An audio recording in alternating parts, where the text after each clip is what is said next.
नमस्ते, स्वागत है लेक्चर नंबर 16। इसमें हम लोग देखेंगे ना कि स्ट्रेट लाइन का जो फॉर्मूला डिराइव होता है उसके पीछे का कॉन्सेप्ट क्या है ना। दो कॉन्सेप्ट से उसको डिराइव कर सकते हैं, मैं दोनों को डिस्कस करूंगा। ये टोटली थ्योरेटिकल लेक्चर होने वाला है।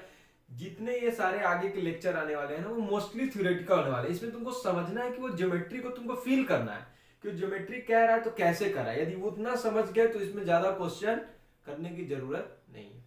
तो देखो, स्ट्रेट लाइन में कोई बोल देगा कि कोई एक स्ट्रेट लाइन है Z1 Z2 से, ठीक है, पास कर रहा है। तो तुम बताओ, Z1 Z2 से पास कर रहा है तो उसका तुम इक्वेशन बताओ कॉम्प्लेक्स फॉर्म में।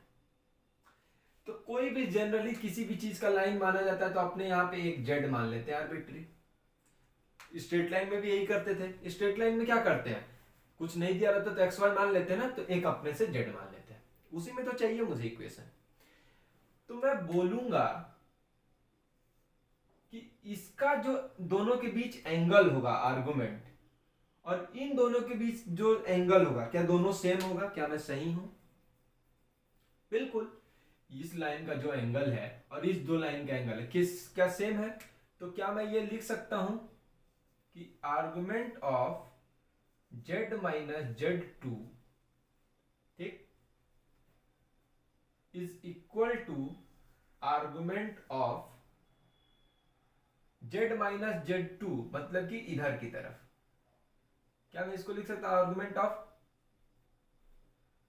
Z2 minus Z1? बोलो। इसको मैं इधर लाता हूं, argument of Z minus Z2 minus argument of Z2 minus Z1 equal to 0। बोलो। आर्गुमेंट का तुम लोग को प्रॉपर्टी है कि लॉग का प्रॉपर्टी फाइंड करता है, तो argument of Z minus Z2 upon Z2 minus Z1 equal to 0। किसी चीज का आर्गुमेंट 0 कब होता है, पहला ये बताओ बात। किसी चीज का आर्गुमेंट कब होता है? जब वो real number, positive real number का ही तो आर्गुमेंट 0 होता है भाई। अच्छा, कोई चीज x plus iota y positive real number है तो आयोटा है ही नहीं, तो क्या z और z बार बराबर होगा? बिल्कुल, क्योंकि आयोटा में ही तो माइनस होता है z कॉन्जुगेट में, इसमें तो होने वाला है नहीं। तो अब इसमें क्या करेंगे मैं, क्योंकि ये रियल नंबर है तो ये और इसका कॉन्जुगेट बराबर होगा, तो z minus Z2 upon Z2 minus Z1 equal to इसका कॉन्जुगेट z माइनस Z2 का conjugate upon Z2 conjugate minus Z1 conjugate. ठीक, वही कॉन्सेप्ट लगाया। और क्या लगा सकता हूं मैं, थोड़ा इसको अच्छा से अरेंज कर सकता हूं, z minus Z2 upon z minus Z2 का conjugate equal to Z2 minus Z1 upon Z2 minus Z1 का कॉन्जुगेट। यही तुम लोग बुक में फॉर्मूला याद करते हो। आगे equation of length cross multiply करना है। ये मैं जो तुमको दिखाया हूं वो दिखाया हूं आर्गुमेंट की मदद से। एक और मेथड है मेरे पास, ठीक है, उसको देखते हैं।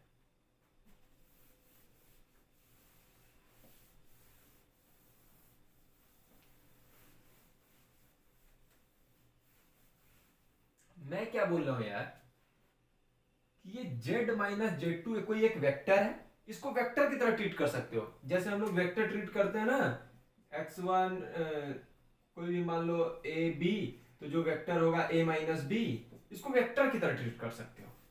ठीक, पूरे एक चीज को तो मैं बोलूंगा z माइनस Z2 कोई ना कोई एक क्या है, वेक्टर है। ठीक है, मैं बोल सकता हूं Z2 माइनस Z1 कोई वेक्टर है।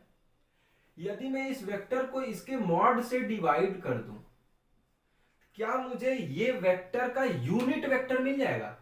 Z माइनस Z2 इसका एक लेंथ, यूनिट लेंथ, और इसको भी मैं क्या इसके मॉड से डिवाइड कर दूं तो क्या ये भी मुझे यूनिट वेक्टर मिल जाएगा? क्या इसका यूनिट वेक्टर और इसका यूनिट वेक्टर सेम है, एक ही लाइन में है, ये दोनों वेक्टर सेम है डायरेक्शन में। z माइनस Z2 और Z2 माइनस Z1 दोनों वेक्टर सेम है। किस चीज में? डायरेक्शन में, दोनों का डायरेक्शन उधर ही है। अंतर कहाँ है? मैग्नीट्यूड का। तो मैं कहा कि मैग्नीट्यूड का अंतर है ना, चलो तुम्हारे से तुमको भी 1 बना देते हैं, अब तुमको भी 1। अब क्या दोनों वेक्टर सेम हो गए? बिल्कुल। तो इसको अपने क्या लिख सकते हैं? z minus z two upon mod z minus z two. थोड़ा सा अरेंज कर लो। z minus z two upon z two minus z one equal to mod z minus z two upon modulus z two. क्या ये purely real number है? क्या ये purely real number है? बिल्कुल। तो क्या प्योरली रियल नंबर है? तो फिर से वही कॉन्सेप्ट आ गया कि z और z बार बराबर होगा, तो फिर से इसके और इसके बार को बराबर करेंगे तो फिर से वही आंसर आ जाएगा। तो ये दूसरा मेथड है उसका निकालने का। ये वाला बेस्ट मेथड है, ये वाला थोड़ा बढ़िया, थोड़ा फील आता है क्या कि वेक्टर निकाल दिए, क्योंकि लाइन है तो डायरेक्शन तो सेम है, और मॉड से डिवाइड करके यूनिट लगा दी। ये भी बढ़िया। वो भी आर्गुमेंट भी लगा सकते हो कि दोनों का डायरेक्शन सेम है तो आर्गुमेंट लगा दी, लेकिन वो उतना फील नहीं आता, ये ज्यादा फील आता है। इसको याद करने का सिंपल तरीका क्या है भाई? कोई वेक्टर यदि तुमको फाइंड करना हो, लाइन जो z1 z2 से पास करता हो, तो तुम ऐसे मैट्रिक्स याद कर लोगे, डिटर्मिनेंट याद कर लोगे। क्या? z बार 1 यहां हो जाएगा z1 बार 1, यहां हो जाएगा z2 बार 1। इसको थोड़ा खोल लो। कैसे खोलेंगे? z1 बार माइनस z2 बार माइनस z बार की जगह क्या खुलेगा? z1 माइनस z2 प्लस 1 के साथ क्या खुलेगा? z1 z2 bar minus z2 z1 conjugate equal to 0। ये जो इक्वेशन आया है यही इक्वेशन ऑफ लाइन है। ये एकदम सिंपल तरीका है याद करने को। यदि तुमको डिटर्मिनेंट आता है तो क्लास 12th में ही पढ़ोगे, ठीक है।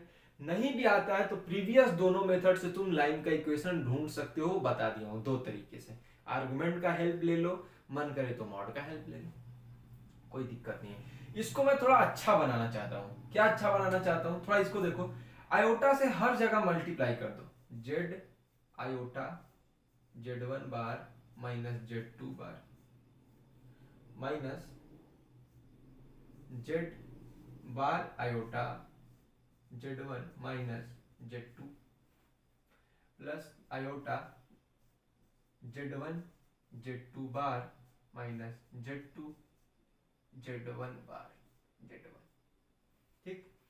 अब ध्यान से देखना, यदि मैं इसको नहीं, यदि मैं इसको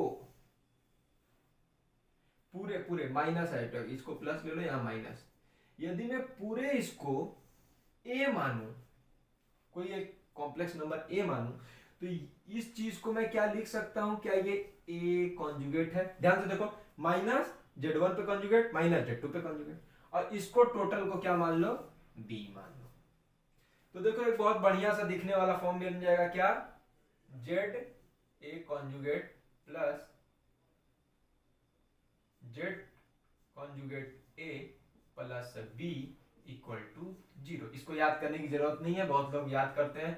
इसमें तुमको पता रहना चाहिए कि a क्या है। a की जो वैल्यू है वो है minus iota z1 minus z2, ठीक।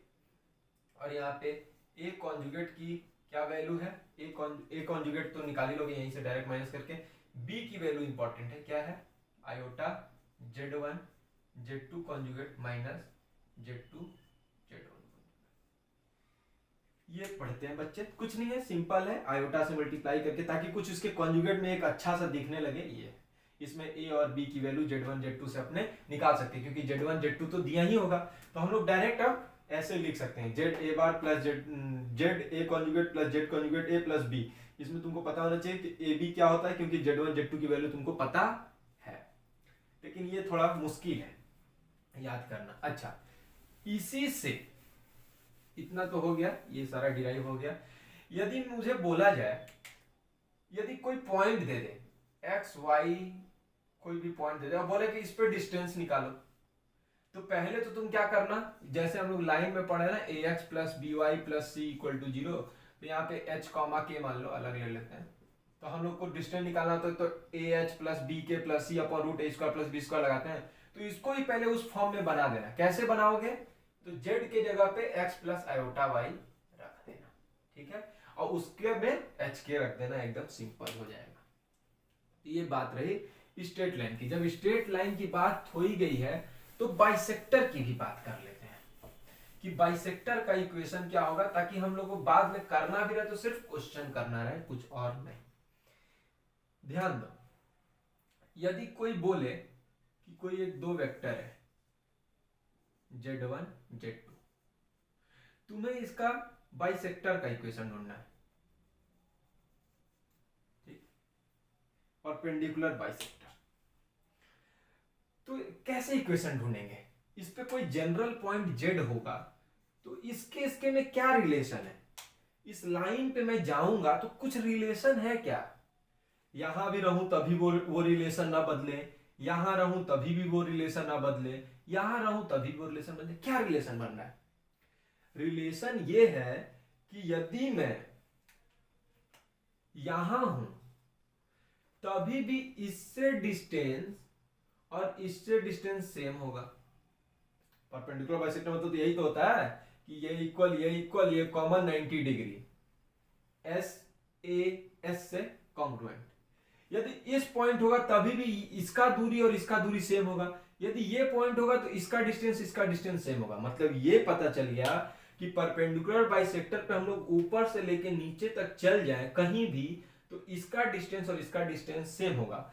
एक बात बताओ, इसका डिस्टेंस क्या होगा, वेक्टर क्या होगा, z माइनस z1, और इसका मॉडुलस ले लेते हैं, वही डिस्टेंस होता है, ठीक। इसका डिस्टेंस क्या होगा, तो पहले वेक्टर ढूंढ लो, z माइनस z2, और इसका मॉडुलस ले लेंगे तो वही डिस्टेंस दे देता है। जैसे z होता है तो उसका मॉडुलस लेते हैं तो ओरिजिन से डिस्टेंस देता है ना, तो कोई वेक्टर निकाल लो और उसका मॉडुलस ले लो, उसका लेंथ दे देगा। तो ये लेंथ, क्या ये लेंथ बराबर है, बिल्कुल। तो z minus z1 equal to z minus z2। यदि ऐसा कुछ इक्वेशन हो तो ये z1 और z2 का परपेंडिकुलर बाइसेक्टर होता है।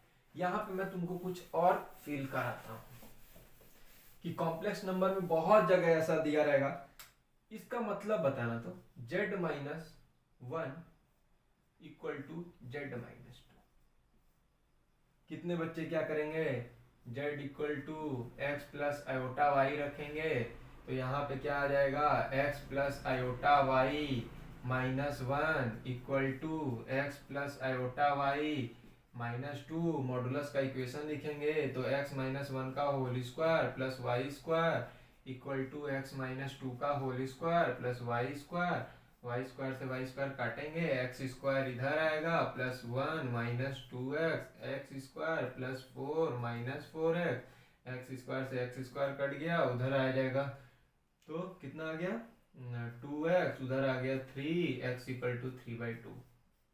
वाह सर, हासिल कर लिए। ये एक तरीका है, लेकिन ये बहुत ही रद्दी तरीका है। क्यों?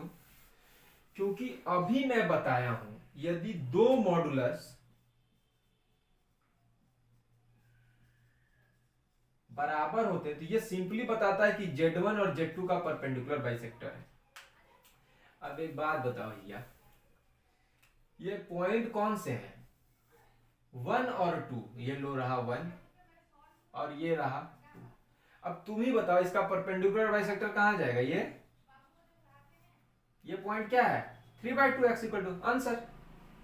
उसको क्या करने की जरूरत थी, तो जब ज्योमेट्री को फील करने लगोगे, ज्योमेट्री को समझने लगोगे तो खूब मजा आने लगेगा। जैसे मैं यहीं पे दे दूं z minus iota equal to z minus plus iota, ये क्या दिया, तो तुम फिर z equal to x plus iota y रखोगे तो आंसर लाओगे, जो तुम्हारा आदत है।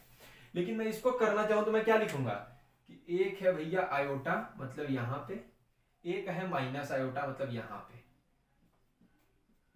इसका परपेंडिकुलर बाइसेक्टर ये रहा, x axis, is the required answer. X plus iota y put करके रख लेना, यही आंसर आएगा। तो ये हम लोग लाइन और परपेंडिकुलर बाइसेक्टर के बारे में देखे हुए हैं। अगले लेक्चर में सर्कल के बारे में समझेंगे, उसके सारे फॉर्मूले को समझेंगे। तब तक के लिए थैंक यू।